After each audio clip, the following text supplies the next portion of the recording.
Someone told me I stole this idea from PewDiePie. Does anyone else see the irony in that? Hello, beautiful! Welcome back to Book Club! Doki doki! This month, guys, I really kicked my own ass to read. So let's start. The first book I read was Agatha Christie's And Then There Were None. This is actually my favorite book. I've read it many times before. However, I did recently discover a BBC version series, I guess you can call it a series, it's like 3-hour-long episodes for a 3-hour movie of And Then There Were None. And I watched it. It was amazing. So if you don't like to read, go watch that and you'll basically get the whole story. It stuck so close to the book. There were still some issues, but it stuck like almost like it stuck really close to the book. And I can't really fault it much because again, it's my favorite book. So we're just gonna leave it at that. The Kite Runner by, oh my gosh, I'm gonna sound awful, Khaled Hosseini. I'm sorry. This was so sad. I should have expected it. I know it was going to be sad because everybody talks about the book and talks about the movie that came out. I haven't seen the movie, and honestly, I'm not sure I want to because there were moments in here where it's like, I don't want to visualize that at all. I don't. But it's a real, well, it's not based on a true story, I don't believe, but it's like, it's a real story. It's like, these things are happening. These things did happen, and it's just super upsetting to think about. But it left with a good message, and the ending was not as happy as I would have wanted it to, but that's the reality of the situation of Kite Runner. Overall, great. Then I read, for kicks and giggles, because I needed something funny after The Kite Runner, I read The Rest of Us Just Live Here by Patrick Ness. I don't have the book. I want to buy it though. I got it from the library because again, this was a library challenge. I love Patrick Ness. When I discovered him in young adult literature in college, when we had to read A Monster Calls, and A Monster Calls was like my favorite book of that class, and I had to read, I think I had to read 40 books in that class, 40 young adult literature books. A Monster Calls and The Family Romanov were my two favorite books that came out of that class.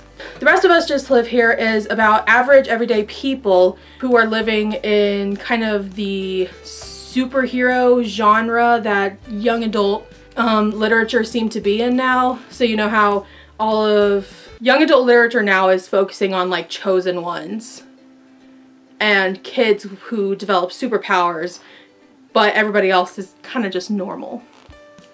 It focuses on the normal people and how they go through life just trying to live a life while they're really hoping that the chosen one doesn't blow up their high school. It's very interesting and I really enjoyed it. And there were some also really deep messages in there. It wasn't all kicks and giggles like I was hoping. Gosh darn it, Patrick Ness, for playing with my emotions again. It is hot in here because it's summer and for whatever reason the AC is not on because my roommates don't want it on, and I have this light on me so it makes me glow. Then I read The Mirror Cracked, also known as The Mirror Cracked from Side to Side by Agatha Christie. If you can't tell, Agatha Christie's a favorite. The Mirror Cracked, though, is not one of my favorite works. Maybe because I'm not a big fan of Miss Marple as a character. I prefer Poirot, and if I could have it my way, there wouldn't be Poirot or Miss Marple, which is probably why And Then There Were None is one of my favorites, is because it doesn't have Poirot or Marple. It's just these people, and they try to figure things out on their own. So The Mirror Cracked from Side to Side is a Miss Marple book. It's still good because it's Agatha Christie. You can never figure out what's going on. Ugh. Although I will say this is probably one of her most predictable books, but that's not saying much. It was good, not my favorite, but still, you should read it. And if you don't want to read it, there's a movie, which also sticks pretty close to the book. And then I read Red Rain, try saying that 5 times fast. And then I read Red Rain by R.L. Stine. R.L. Stine has tried his hand at different age groups, let's say that. He's got Goosebumps for kids. I think that's in the juvenile section. He has young adult books, which includes A Broken Date. I actually enjoyed A Broken Date, not as good as Goosebumps, but I enjoyed A Broken Date. And then he's got his adult books, which include Superstitions, which I read years ago and I hated, I'm sorry. And then I read Red Rain. I wanted to give him like benefit of doubt. Maybe Superstitions was just his first time at adult literature and maybe he's learned something. I hated it. Gosh darn it, R.L. Stine, please. You're a great writer, just stick to juvenile and maybe young adult. Cause your adult stuff is just... I will say that it started out very interestingly. It started with the woman who writes a travel blog who is on an island just off the coast of one of the Carolinas. I think it was South Carolina. And she witnesses this voodoo ritual and it's fascinating. I loved reading that part. And then after the hurricane hit, it just kind of tumbled into bad. It was just not good. Like, characters were awful, the plot was predictable, and I got a text message because my life's in disarray, so excuse me. Overall, didn't like it. And then I read The Secret Daughter of the Tsar by Jessica Lamb. Now, another library book, I don't own it. I was very interested in reading this book because I love the family Romanov and I love learning about the last Romanovs. Specifically, the last Empress. I've talked about her before. And I was really interested to know how she was going to portray all of that. Good concept. It was great, concept-wise. However, it was also her debut novel, and I believe that if she rewrote this now, it would be a lot better. It wasn't that good to me. I was not the most thrilled at how Alexandra was portrayed, and I don't think I was really thrilled with the three perspectives, just how they were told and how they intermingled.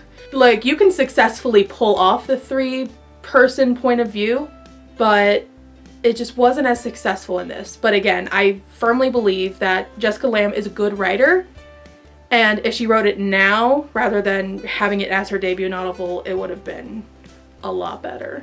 And the last book I read, I finished it this morning, was Dracula by Bram Stoker, a classic. I don't think I need to even tell you how much I love vampires. You've seen it before. I like vampires as classic horror creatures. They're fascinating. And Dracula is one of my favorite classic horror movies. Gosh, I love Dracula so much. And I love the history behind Dracula and just how vampires have been portrayed, except for Twilight, but we don't talk about that. And I've never read Dracula before this, which kind of shocked me. I saw it on my bookshelf and I was like, oh, I never read this. What's wrong with me? So I finally read it. And it's good. It's a good classic novel. When was this written? 1897, so yeah. Now this is how you properly do different people's point of view. This is told in ways of journals and stuff like that. So you have multiple people's journals happening. Problem is, so much of it is long-winded that it could have been cut out.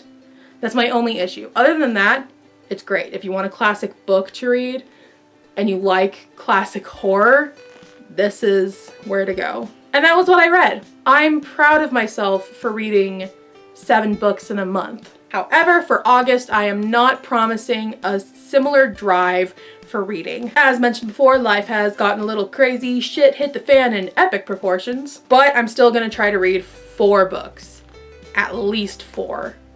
I'm hoping I can get to 4. If you want to follow along, I am planning to read The Pursuit of Happiness by Chris Gardner, The Secret Life of Bees by Sue Monk Kidd, Harry Potter and the Sorcerer's Stone by J.K. Rowling, and Elephants Can Remember by Agatha Christie. It's almost like I do an Agatha Christie book a month. It's just...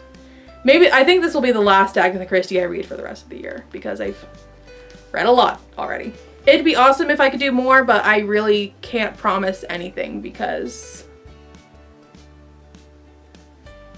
yeah. And there will be a video about that whole situation later once everything's settled. Thank you for reading with me this month. I enjoyed the majority of the books, and I just enjoyed being able to read in general. And I will see you at next month's book club. Hopefully it's more than 4, but and that's all I have for today. Thank you, you beautiful people, for watching, and stay weird. Hugs. I'm actually gonna pull you guys closer this time. Hugs!